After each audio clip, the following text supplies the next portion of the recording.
Hello friends, అందరికీ నమస్కారము. Friends, GHMC పరిధిలో డబుల్ బెడ్రూమ్ ఇళ్లకు రీసెంట్గా ఎవరైతే అప్లై చేసుకున్నారో అటువంటి వారికి సంబంధించి ఈరోజు కొన్ని అప్డేట్స్ రావడం జరిగిందన్నమాట.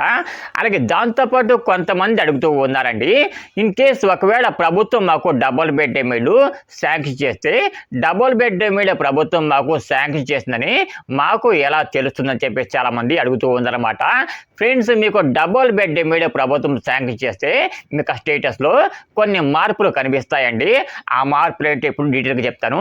సో ఎవరైతే డబుల్ బెడ్రూమ్ ఇళ్లకు రీసెంట్గా అప్లై చేసుకొని L2 లిస్ట్ ఉన్నారో అటువంటి వారు తప్పకుండా వీడియోని ఎండ్ వరకు చూడండి, ఎక్కడ ఒక స్కిప్ చేయకండి.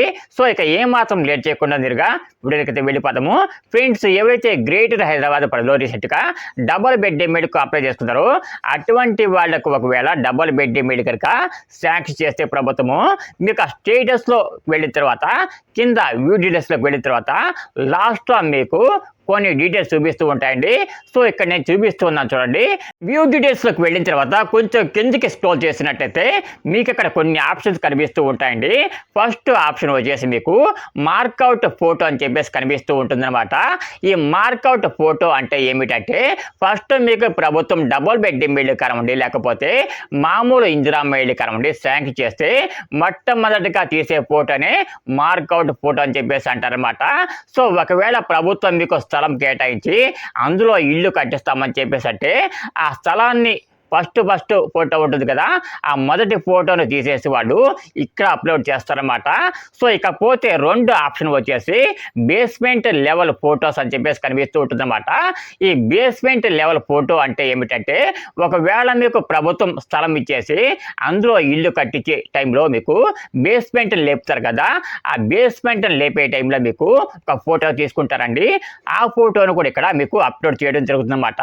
అంటే ఎవరైతే ఇందిరమ్మ ఇళ్ళకి అప్లై చేసుకొని L2 లిస్ట్ ఉంటారో అటువంటి వాళ్ళలో కొంతమందికి ఫ్యూచర్లో మనకి ప్రభుత్వం స్థలం ఇచ్చేసి అందులో ఇల్లు కట్టించే విధంగా ఒక ప్లాన్ కూడా ప్రభుత్వం వేస్తూ ఉందన్నమాట. సో ఇకపోతే థర్డ్ ఆప్షన్ వచ్చేసి వాలింగ్ విత్ బ్రిక్స్ అని చెప్పేసి కనిపిస్తూ ఉంటుందన్నమాట. ఈ వాలింగ్ విత్ బ్రిక్స్ అంటే ఏమిటంటే సో గోడలు ఎంతవరకు లెక్కిస్తాయి అని చెప్పేసి ఒక ఫోటో తీస్తారండి. ఆ ఫోటోను కూడా ఇక్కడ మీకు అప్లోడ్ చేయడం జరుగుతుందన్నమాట. అంటే మొత్తం 3 ఫోటోలు కూడా ఇక్కడ అప్లోడ్ చేస్తారండి. ఇకపోతే 4వ ఆప్షన్ వచ్చేసి స్లాబ్ లేడ్ ఫొటోస్ అని చెప్పేసి కనిపిస్తూ ఉంటుందన్నమాట. ఈ స్లాబ్ లేడ్ ఫొటోస్ అంటే ఏమిటంటే స్లాబ్ వేస్తారు కదా, స్లాబ్ వేసినప్పుడు కూడా ఫోటో తీసి అప్లోడ్ చేస్తారండి. సో దీన్ని స్లాబ్ లేడ్ ఫొటోస్ అని చెప్పేసి అంటారనమాట. ఇక 5వ ఆప్షన్ వచ్చేసి ఫినిషింగ్ కంప్లీటెడ్ అని చెప్పేసి ఒక ఆప్షన్ ఉంటుందండి.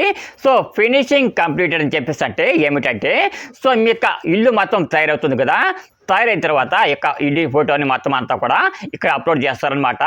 ఒకవేళ మీరు ఇందిరమ్మ ఇళ్ళకు రీసెంట్గా అప్లై చేసుకొని గ్రేటర్ హైదరాబాద్ పరిధిలో కనుక ఉంటున్నట్లయితే మీకు డబుల్ బెడ్రూమ్ ఇల్లు ప్రభుత్వం శాంక్షన్ చేస్తే 5వ ఆప్షన్ ఏదైతే ఉందో అక్కడ మీకు ఇచ్చిన డబుల్ బెడ్రూమ్ ఇంటి ఫోటోతో పాటు మిగతా డీటెయిల్స్ కూడా అక్కడ అప్లోడ్ చేస్తారన్నమాట. సో ఎవరైతే గ్రేటర్ హైదరాబాద్ పరిధిలో డబుల్ బెడ్రూమ్ ఇల్లుకు అప్లై చేస్తున్నారో అటువంటి వాళ్ళు కొంచెం అప్పుడప్పుడు ఇక స్టేటస్లను కూడా చూసుకుంటూ ఉండండి. ఎందుకంటే డబుల్ బెడ్రూమ్ ఇల్లు ప్రభుత్వం మీకు శాంక్షన్ చేసిన తర్వాత తప్పకుండా డబుల్ బెడ్రూమ్ ఇంటి యొక్క ఫోటోను కూడా ఇక్కడ అప్లోడ్ చేస్తారండి. సో గుర్తుపెట్టుకోండి ఫ్రెండ్స్, ఇక్కడ మీరు ఒక్క విషయాన్ని అయితే గుర్తుపెట్టుకోవాలండి.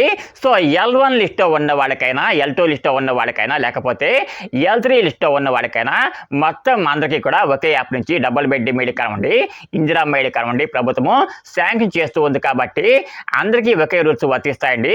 అంటే అందరికీ కూడా ఒకే రకమైన స్టేటస్ అనేది చూపిస్తూ ఉంటుందన్నమాట. ప్రస్తుతం L1లో ఉన్న వాడికి ఎలాగైతే మనకి ఇంటి స్లాబ్ వేసినప్పుడు అలాగే వాటితో పాటు గోడలు లేపినప్పుడు ఫొటోస్ కనిపిస్తూ ఉన్నాయో సో L2లో ఉన్నవాడు కూడా సేమ్ ఇదే విధంగా మొత్తం అన్ని ఫోటోలు కూడా కనిపిస్తూ ఉంటాయి అనమాట. కాకపోతే ఫోటోలు మీ యొక్క స్టేటస్లో అప్లోడ్ కావడానికి కొంచెం టైం పడుతుందన్నమాట. ఎప్పుడైతే ప్రభుత్వము L2లో ఉన్న వాడికి డబుల్ బెడ్రూమ్ ఇల్లు అలాగే వాటితో పాటు ఇందిరమ్మ ఇల్లు శాంక్షన్ చేస్తున్నామని చెప్పేసి అనౌన్స్మెంట్ చేస్తుందో ముందుకు వెళ్తుందో అప్పుడు మాత్రమే మీకు డబుల్ బెడ్రూమ్ ఇల్లు వచ్చిన ఫోటోస్ అన్ని కూడా అక్కడ కనిపిస్తూ ఉంటాయి అనమాట. సో ఎప్పుడైతే ప్రభుత్వం మీకు డబుల్ బెడ్రూమ్ ఇల్లు అందజేస్తుందో అప్పుడు మాత్రమే యొక్క ఫోటోస్ అన్ని కూడా మీకు స్టేటస్లో కనిపిస్తూ ఉంటాయి అనమాట. ముందుగా మీకు ఆ స్టేటస్లో మీకు డబుల్ బెడ్రూమ్ ఇల్లు శాంక్షన్ అయినట్టుగా స్టేటస్ మారాలండి. సో ముందు మీ యొక్క ఇందిరమ్మాయిల స్టేటస్ లో మీకు డబుల్ బెడ్రూమ్ ఇల్లు కనవండి, ఇందిరమ్మ ఇల్లు కనవండి వచ్చినట్లుగా మనకి అప్డేట్ అవ్వాలన్నమాట స్టేటస్ అనేది. ఎప్పుడైతే స్టేటస్ లో మీకు డబుల్ బెడ్రూమ్ ఇల్లు కనవండి, ఇందిరమ్మ ఇల్లు కనవండి వచ్చినట్లుగా అప్డేట్ అవుతుందో అప్పుడు ఒక లిస్ట్ అనేది తయారవుతుంది అనమాట. ఆ లిస్టు ప్రకారం ఎవరైతే మున్సిపాలిటీ వాళ్ళు ఉంటారో అటువంటి వాళ్ళు మీకు డబుల్ బెడ్రూమ్ ఇల్లు కనవండి, లేకపోతే మామూలు ఇందిరమ్మ ఇల్లు కనవండి పంపిణీ చేస్తారన్నమాట. సో అంతవరకు మనం వెయిట్ చేయాల్సింది. ఎవరైతే డబుల్ బెడ్రూమ్ ఇల్లు కోసం వెయిట్ చేస్తూ ఉన్నారో అటువంటి వాళ్ళకు మాత్రం అక్టోబర్ ఎండింగ్ నాటికి, అంటే మంత్ ఎండింగ్ నాటికి డబుల్ బెడ్రూమ్ ఇల్లు ప్రభుత్వము శాంక్షన్ చేసే అవకాశం అయితే ఉందన్నమాట.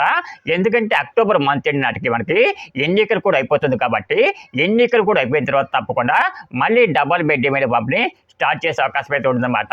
ఫ్రెండ్స్ ఎవరైతే డబుల్ బెడ్రూమ్ ఇల్లుకి అప్లై చేస్తున్నారో అటువంటి వాడు తప్పకుండా వీడికి చిన్న లైక్ అయితే వేయండి. లైక్ వీడియో కాదు, ఎవరైతే డబుల్ బెడ్రూమ్ ఇల్లు కోసం వెయిట్ చేస్తున్నారో అటువంటి వాడికి తప్పకుండా షేర్ చేయండి.